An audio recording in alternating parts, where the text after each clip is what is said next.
శ్రీ గణేశాయ నమః. శ్రీ గురు దత్తాత్రేయాయ నమః. ముందుగా మీ అందరికీ కూడా ప్లవనామ సంవత్సర ఉగాది శుభాకాంక్షలు.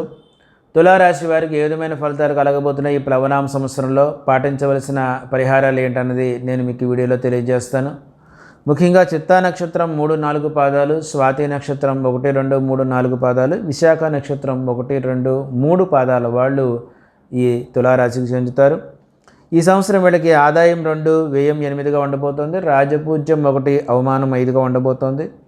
ఇక ఫలితాల్లోకి వెళ్లే ముందు మీరు గమనించుకోవాల్సిన విషయం ఏంటంటే, ఈ ఫలితాలు ఎంత మేర జరుగుతాయి అన్నది మీ వ్యక్తిగత జాతకాల్లో నడిచే గ్రహ దశలను బట్టి, అక్కడ ఉన్న బలాబలాలను బట్టి సవరింపబడుతుందన్న విషయాన్ని గుర్తుపెట్టుకోండి.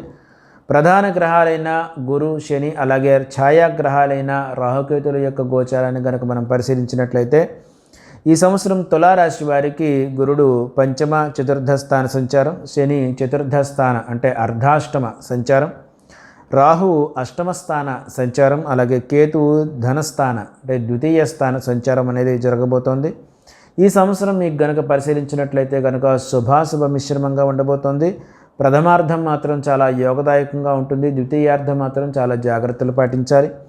ప్రథమార్థంలో సంతాన సౌఖ్యం, భూ గృహ లాభాలు, సంఘంలో పేరు ప్రతిష్టలు, గౌరవ మర్యాదలు దక్కుతాయి, ఉద్యోగ వ్యాపార అభివృద్ధి అనేది కలుగుతుంది, గృహంలో వివాహాది శుభకార్యాలు జరుగుతాయి.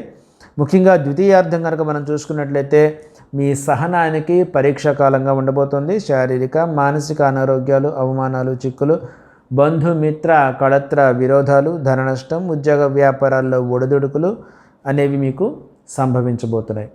ముఖ్యంగా మనం చూసుకున్నట్లయితే కనుక ఏప్రిల్, జూలై, ఆగస్టు, డిసెంబరు, జనవరి నెలలు ప్రతికూలంగా ఉండబోతున్నాయి.